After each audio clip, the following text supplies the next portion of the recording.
All right. So, guys, we have the first thing I want you to write down this morning is what our objectives of this morning are. Okay. So let's start with what we want to get done this morning. What are our objectives of this morning? Okay. I want you to write these down. Number one, the first objective of this morning is to get some awesome instruction. Okay. You're going to learn this morning how to cover objections before they even come up. If you have 4 demos today, you will probably write up 4 orders. If you have 3 demos today, you'll probably write up 3 orders. If you have 12 demos this weekend, after what you learned today, you can probably write up 11 or 12 orders, okay? The only reason you wouldn't write up one is if you happen to have a reschedule, okay? You can literally take what you learned today, apply it to this weekend, and have 100% closing ratio, okay? The content that you're about to learn from Zach, in my opinion, is probably some of the most powerful content in terms of closing percentage that can really help to impact your presentation and closing percentage at a high level, okay? So that's objective number one, to get better at your closing percentage and really covering objections before they come up. Objective number 2 this morning, okay? Objective number 2 this morning is we need to make sure that your Friday, Saturday, Sunday, Monday appointments are completely booked up. Friday, Saturday, Sunday, Monday appointments are completely booked up. I want you to write down the number of appointments that you still have open between Friday, Saturday, Sunday, and Monday. How many more appointments? Take a look at your calendar real quick. How many more appointments do you still need to book to be completely booked? And I'm just going to tell you guys, average order on Father's Day, Mother's Day weekend, July 4th, Memorial Day, Labor Day, all of those weekend holidays, average order skyrockets. Why? People are grilling out. People are hanging out with their family.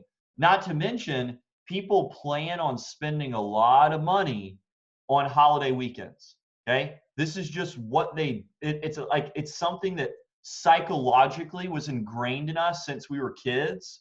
There was all these sales, there was all these specials, there was all these emails that we got, and just around us, it's just a psychological thing, okay? And guys, I just want to spotlight real quick what is possible in a day when you set a mission, okay? So you should have a number of demos that you still need to get booked for the weekend. And hey, if you're already booked through Monday, that's awesome. If you're already booked through Monday, awesome job there. But if you're not, hey, who has more appointment slots that they need to book for Monday? Post that in the chat box for me real quick. Just chat box for me. How many other open slots do you need to get booked for Monday, through Monday? So between Friday, Saturday, Sunday, Monday. How many other slots do you need to get booked through Monday? Okay, thank you for getting those numbers posted. Keep them coming. I want to pinpoint real quick. Let's go to a pinpoint just 2 people real quick before you get rolling for today.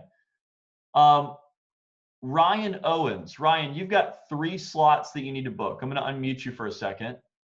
Ryan, you have 3 slots. What is your average order? Last time I checked, it was about 500. Okay, Ryan, let's play this out. Let's say that Ryan did not get those 3 appointments booked up. That would mean Ryan's going to miss out on about $1,500 in sales. Ryan is at 30%.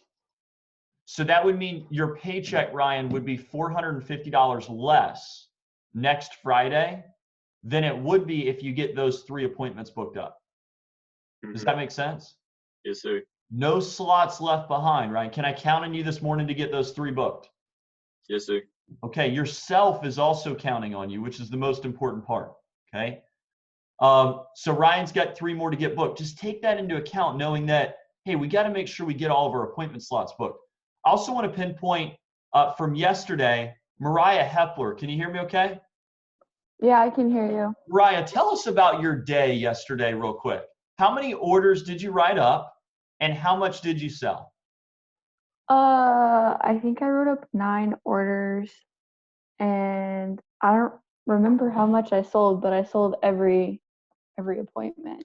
You So, wrote up, you sold a little over $4,000, I think, right over 4K, right in that range.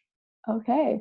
And so what I want you guys to not miss here, Mariah just said she wrote up how many orders? Do that for me on your fingers. Okay, you got 10 fingers, just minus one of them. She wrote up 9 orders, not for the week, but Mariah, correct me if I'm wrong, that was yesterday, correct? Yeah. That is a full day's worth of work. Okay. And Mariah, what's your percentage that you're at currently? I don't even know. I think you're over 6K now, aren't you? Yes, I hit my 6K yesterday. Good. So you're 25%. So you made $1,000 almost yesterday. Wow. In a day. Okay. And you started this past weekend, correct? I started 2 weeks ago. Okay, gotcha. So you just finished your fast start. You're in your second full week on the job. Mm-hmm. I mean, guys, tell me another opportunity where that's but the thing that she did yesterday is she set herself up. She had 9 demos. She had 9 orders, 100% closing ratio. That is what you want to focus on, right? You want to focus on really setting yourself up to rock your average closing percentage. See, that's the name of the game. Mariah, awesome job yesterday. I know you and Danny had a little contest set up too, which was cool. And great job yesterday. But just wanted to highlight that. Mr. Nix is one of the best closers on our team. I'm going to go ahead and spotlight his video here. Guys, Zach started with me right out of high school when he was, that was actually my first summer open as a district manager, and has been a major player in the Coastal Division since we opened as a Coastal Division. So 2012 he started. That was when we were actually part of the Georgia Division. Branched twice, became a district manager, in our division in the Charleston location, and really has helped build our organization with the people, the programs. And one of the things that I've always been enamored by hearing Zach on the phone and also prepping people mentally for a presentation on PDI is how to cover objections before they even come up. He doesn't believe in no sales. He has $1,000 average order. I remember having conversations with Zach. Zach lived with me when he was in Atlanta. And I remember having conversations with Zach. He'd get off the phone. He'd be like, I just don't understand. Like a rep would call in. They'd have a demo, and the customer would be like, I don't need new knives. He'd be like, I just don't understand. He's like, did you not do this? Right? He's like, he just doesn't conceptually understand it sometimes because he has such a belief that there's something in our book for everyone, and you can cover every single objection before they come up. So, Mr. Nix, the floor is yours. Thank you, my friend. Thank you. I'm so ready to do this. Okay, so for closing, super important, and I want to let you guys know that you're not going to get very far in life based on what you already know. You're going to advance in life by what you're going to learn after you leave this morning's workshop, okay? I'm going to teach you the mentality and the thought process really behind this. Basically, I want you to think like a badass throughout every situation of the job, okay? Life, whatever it may be, knowing that no matter what, you're going to close. I do have a few nuggets on the demo, but I want you to take more of it in terms of like the mentality behind like where this comes from. Think about it. Aren't we always trying to get what we want? I want to teach you guys how to like piss excellence, okay? This job is different. You're not allowed to piss excellence everywhere, but you can do it here, right? And I want you guys kind of looking at everybody. Now raise your hand if you had someone say that selling knives isn't a real job or no one buys or something like super negative, right? You're going to hear it. Now I want you to keep that hand up, right? If you go to the grid view, you can see everyone's hand is up. It happens to all of us. Now, raise your other hand if for a fact your paycheck was more than that person who was super negative, right? This is you scoring a touchdown, okay? That's scoring a touchdown. I want you to feel good. Think about it this way. You know, your buddies, friends, other people, you know, who's a server, sees a lot of people every single day. But do you think they get a chance to impact and change their customers' lives like the same way we do? Unless, you know, it's just different, you know. The chicken sandwich from Boxcar Betty's down the street over here, so freaking good. Oh my gosh, right? But I'm not really getting my life changed by it. You know, when we actually meet with our customers, we can change their lives. Everyone knows that everyone knows that what average jobs are because they're the ones that we were told to do by our friends and parents, whatever. But if you want to deviate from other people, they're going to think you're weird. Okay. If you're deviating from other people, which right now you are, they're going to think you're weird. But do you really want to be average? The question's probably not, right? I mean, Mariah didn't even know how much money she made yesterday. That's hilarious. That's awesome. Y'all are here on this morning to put in the extra work. Now, mentality is everything, okay? It's only your mind that tells you you can't work hard or lack confidence or someone else is smarter or that your parents might be right about you or that you're supposed to sell or not while on a demo. Like, even what is normal? Like, what is a normal person? The average just does what's easiest. Guys, normal is $50,756 and 2 weeks of vacation a year. That's an average American.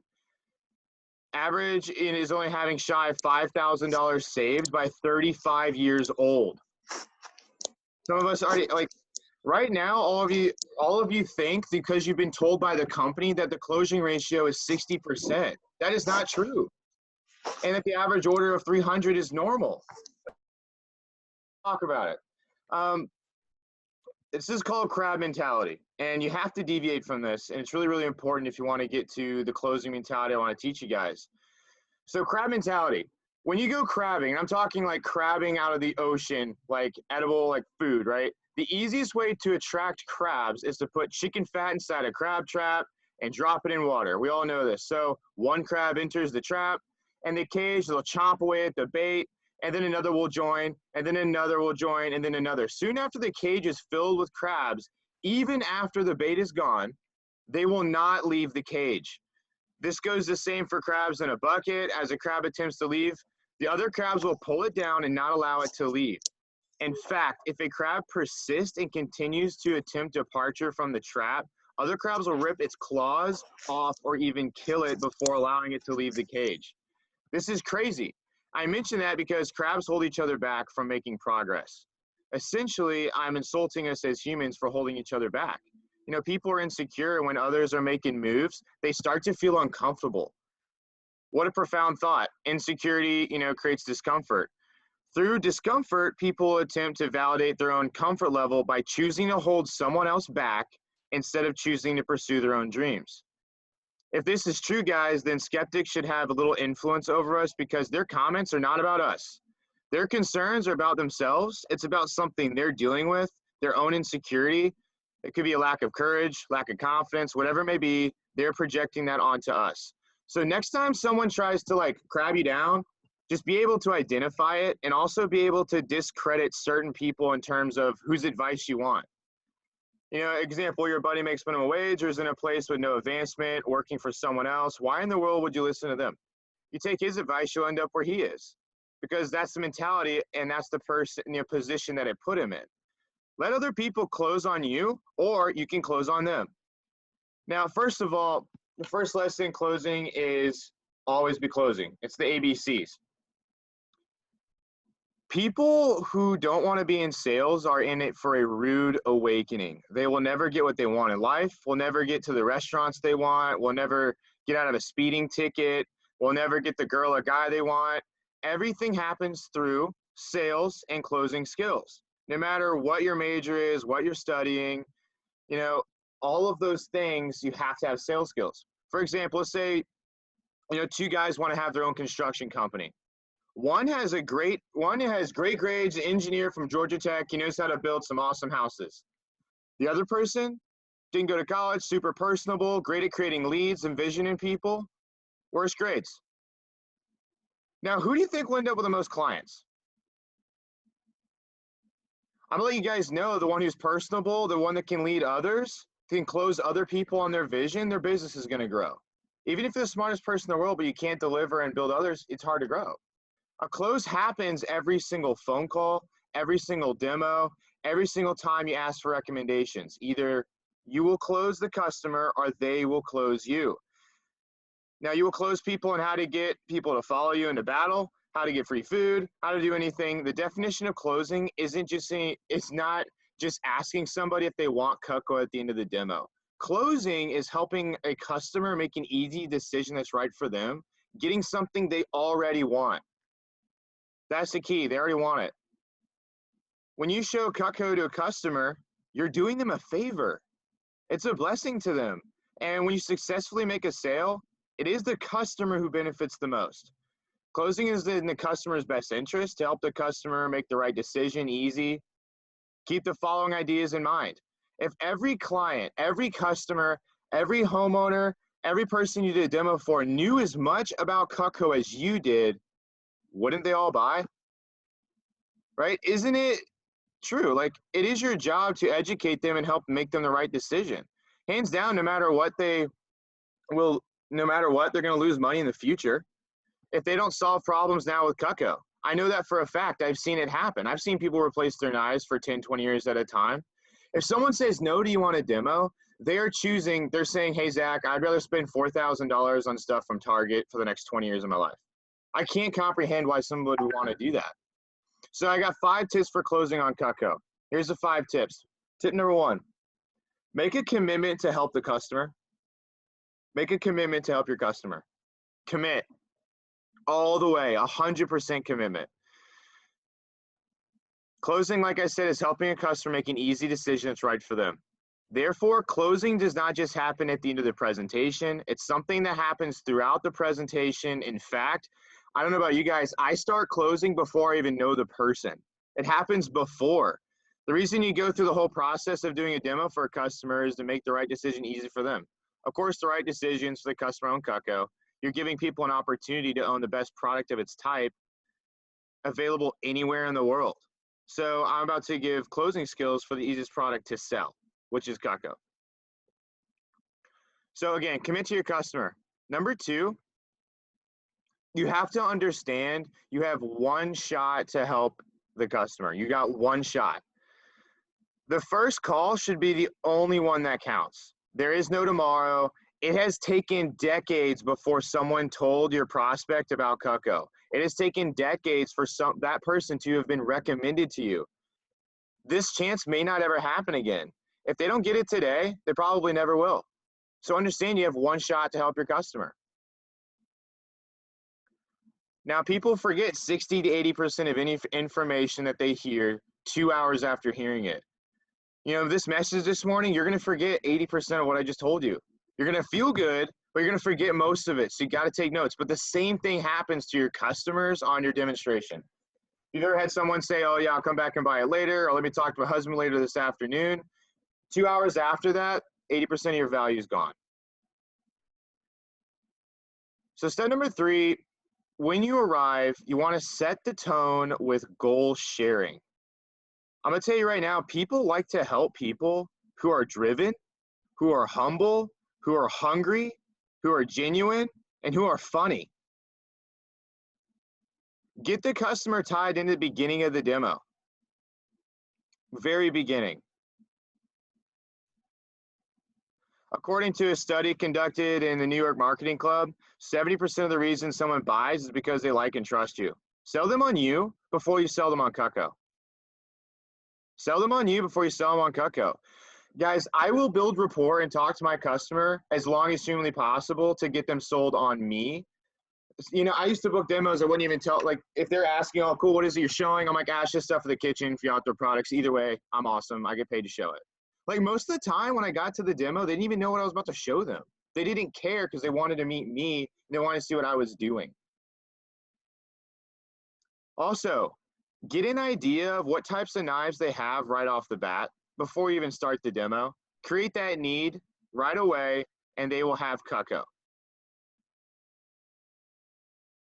The key phrase for you guys before you start your demos, hey, Mrs. Just be like, hey, Mrs. Jones, I know we're on Zoom right now. Go grab your knives in your kitchen. I want to see what they are.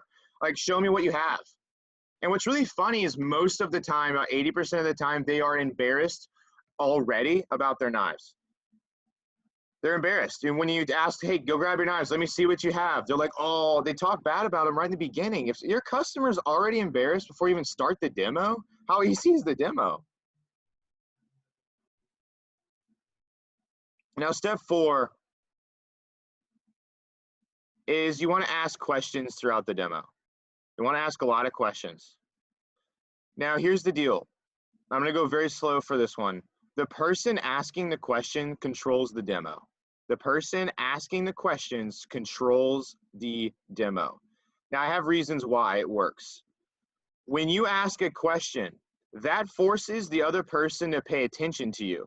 If you merely talk, the listener's mind can wander away, think about other things. But the minute you say, hey, Ms. Jones, let me ask you this, the listener must pay attention because a response is required.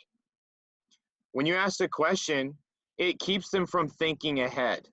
Research has shown that a person can speak about 250 words a minute, while a person listening can think about 1,200 words a minute.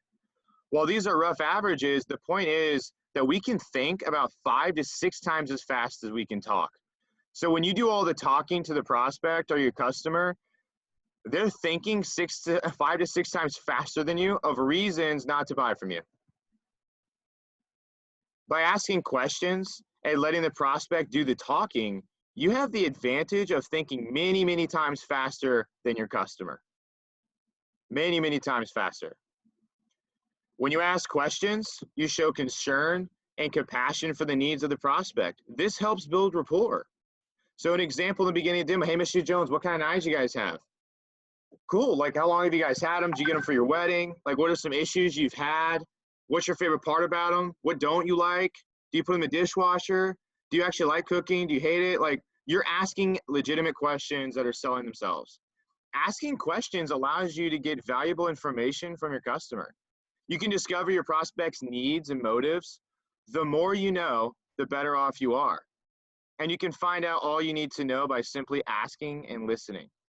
Now, the way that you ask questions is really, really crucial. Have the customer do all of the work. This is the difference between a great teacher and a poor teacher. One led the students through the problem together and called on people's names. One just told them what to do.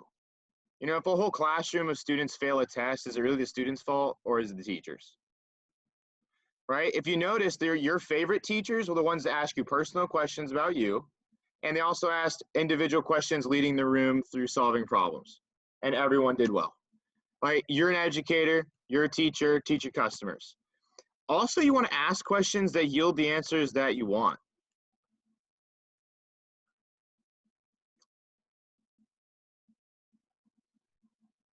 Some questions for you if you want to record this, but bottom, by the way, as soon as you go over the company before the video, I would say you can ask some questions like, hey, Mrs. Jones, an average client of mine cooks 1 to 2 nights a week. Would you say you cook 1 to 2? Above average, 3 to 4, is like 4 nights or more. Right? Another question would be like, so what issues have you had with your knives? Do they go dull, break, rust? Are they gross? Is it time consuming to sharpen them and hand wash them? Lead them on, guys. Before you even start that video, just ask your customer, hey, Mrs. Jones, can you describe like the perfect set of knives? What would they look like? What would they feel like? How long would they last? What kind of guarantee would they have? Mrs. Jones, pick a number between 1 and 10. You know, if this knife costs $7,000, what kind of guarantee would you expect it to have?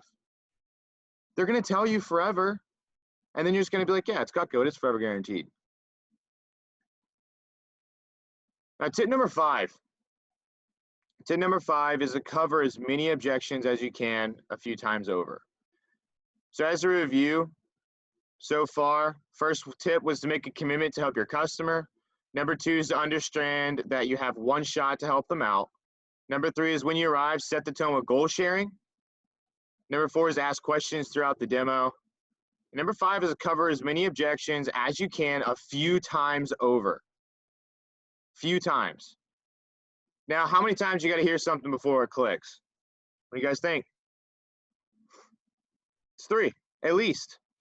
So if you only cover an objection 1 time, that's because your customer didn't get it. You got to cover it 3 times. And I'm talking like each and every single objection.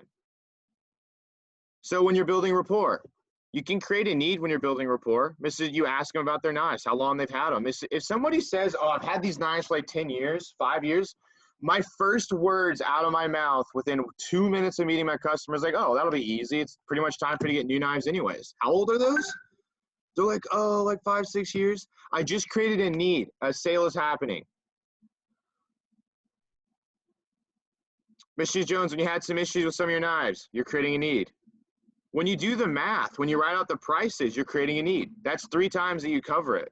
If you just write out the prices, that's only 1 time. You have to do it 3 times to never have a no sale. A need. You got to create that. You got to cover it 3 or 4 times. Like I said, you got to remember, people only remember 20% of what you told them 2 hours after hearing it.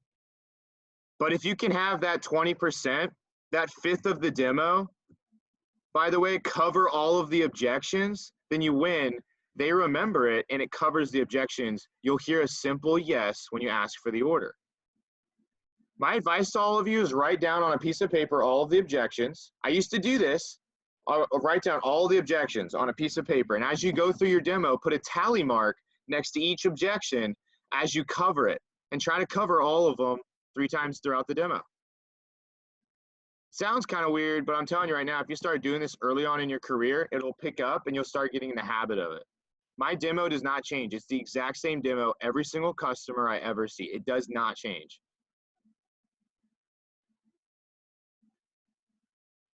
Look at them in the eye when you tell them it's going to be over $4,000. Miss Jones, it's going to be $4,000. Cutco should be over $4,000. If you want help, think of it like this. You're selling Ferraris for $10,000. Who here would be able to sell that? If I hired all of you today, go sell a Ferrari today, we're giving them for $10,000. We're giving them away for $10,000. Even though you guys know nothing about Ferraris, all of you would be able to sell that. Think about it. You've all heard this. What would you own in your house 10 years from now? What set would you have on your counter? Would it be Cutco or would it be something else? Would it be a complete set, a signature set, a custom homemaker, cookware and flatware? If that's what you would have, then shouldn't that you get that for your customer too? I mean, wouldn't you drive a Ferrari as well? Right? Look at them in the eye. And by the way, Cutco, I don't know if we'd still be number 1, but a homemaker should be over $4,000 based off the materials and everything. Phillips and Williams Sonoma right now, I'd be over $4,000. You know what? People would still buy it because people like to have the best of everything. Nice cars, nice houses, nice clothes, all that stuff. Now, if you still manage to get a no because you didn't handle the objections beforehand, I want to teach you guys how to learn to love no from a customer. Now, it's easy to take no's personally. The customer, however, is not rejecting you, okay?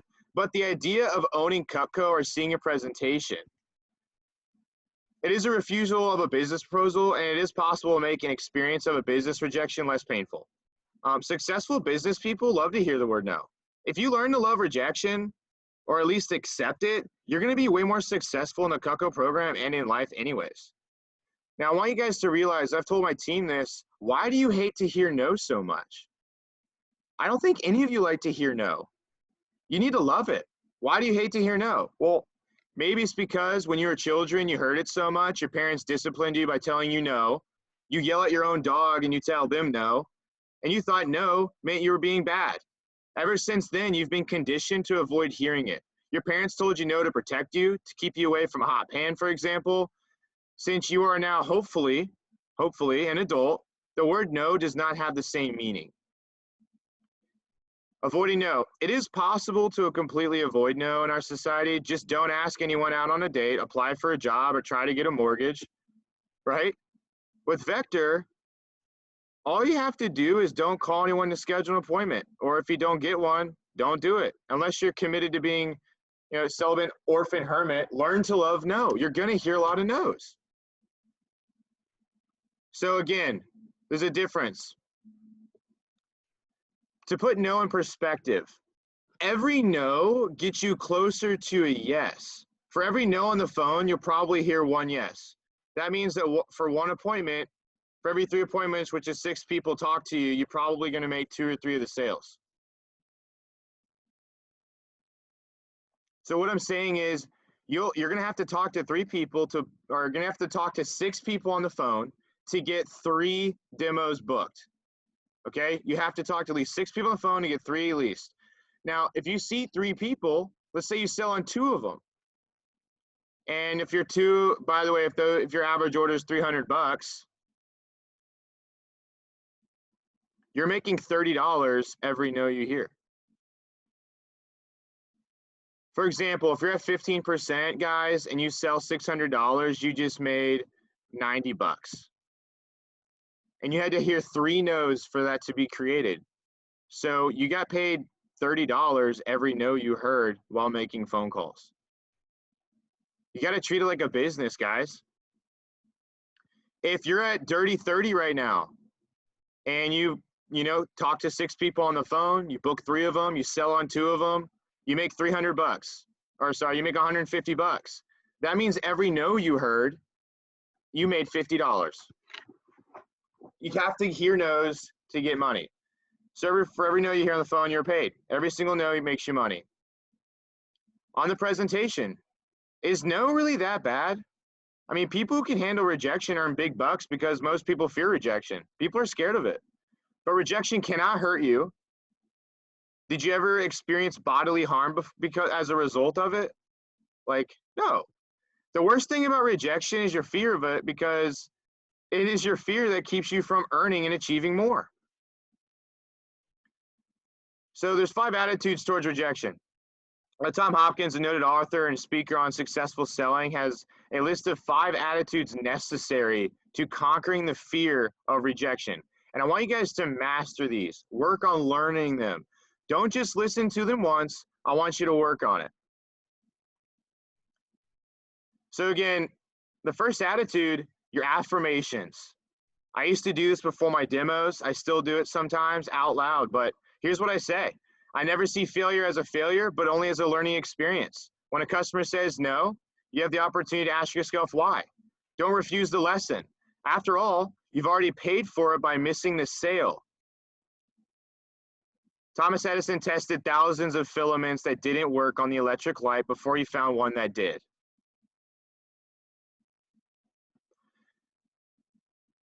Second thing, I never see failure as failure, but as great negative feedback, I need to change directions. Some people respond to rejection by going home or to a bar. They just give up.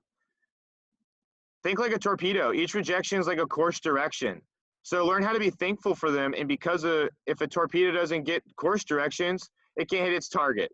After enough corrections, you'll be able to reach your goal.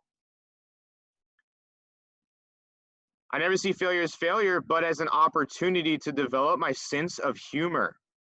Right after talking to a harsh customer, you feel bad and your work suffers, but after a few weeks or days, you're joking about it. That bad demo that you had, that you're telling your friends now, you're actually joking about it. Why not just joke about it right away? Learn not to take rejection so personally. When a customer is really harsh, they're probably mad because of something else, not even you. You were their scapegoat. I never see failure as failure, but as an opportunity to practice my techniques and perfection on my performance. In any endeavor, top performers continually to practice their skills. Non-performers don't. On every presentation that you do, whether the customer buys or not, you are improving your skill set. You cannot lose. I never see failure as failure, but as a game, I must play to succeed. Those who risk failure frequently fail and frequently succeed. But risking failure is extremely profitable in your business. Ty Cobb stole 94 bases and 144 attempts in 1 year. Max Carey stole 51 bases on 54 attempts. Percentage-wise, Max stole only 51 bases out of 54 attempts. He's more successful percentage-wise. But who actually knows who Max Carey is? Nobody. Everyone knows who Ty Cobb is. The most successful people are not the ones who the most successful people are not those who fail least often, but the ones who fail the most. Think about how many basketball shots Michael Jordan must have missed.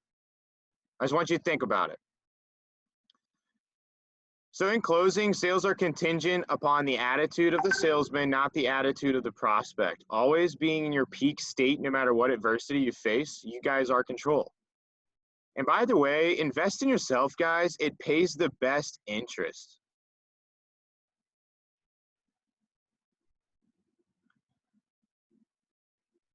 So again, I hope you got some nuggets for that you can add to your demonstrations, especially, your attitude towards your demos and towards closing.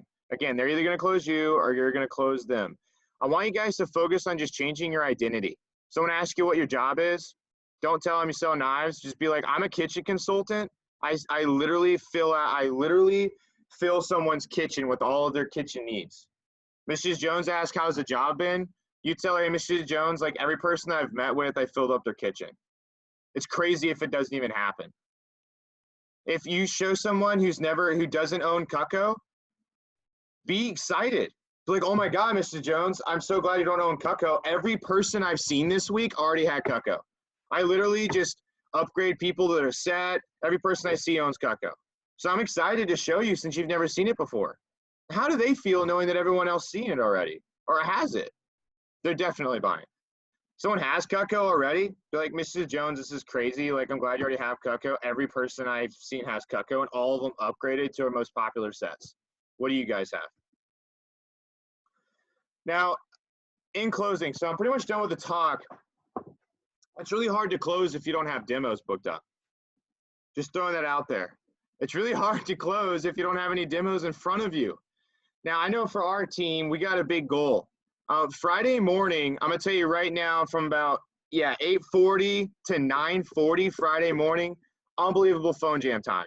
Also, just in case you didn't know this, I don't know why, but literally on Friday between like 2 and 5 in the afternoon, unbelievable phone jam time. I think people are sitting in traffic, just booking demos. I don't know. But Friday morning and Friday at 2, amazing phone jam times. So guys, I want to go ahead and kick you guys off with a phone jam. We need to go ahead and queue up. I would at least queue up probably 15, 20 people real quick of your best and go ahead and start jamming. One thing we told you guys is we're going to give you content, but if you're booking your demos every morning, it's going to change your income dramatically. Some of you guys are actually on every single call this week. You were on Monday, Tuesday, Thursday, Friday, and you guys, my friend, have booked probably an extra 5 to 10 demos more than their normal team. And kudos to you. Let's get on the phone jam. Ben, did you want to say anything? Yeah, I'm about to hop to a quick breakout room with the pilot just to make a couple comments, but awesome stuff, Zach. Thank you.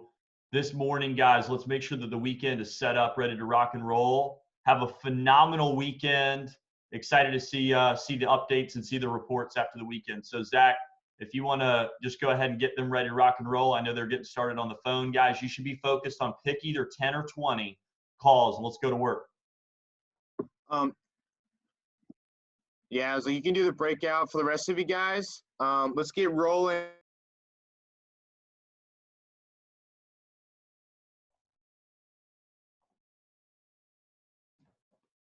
Can you guys hear me? Yes. Okay. Guys, just a couple things before we get rolling this morning on the phone. Here, let me stop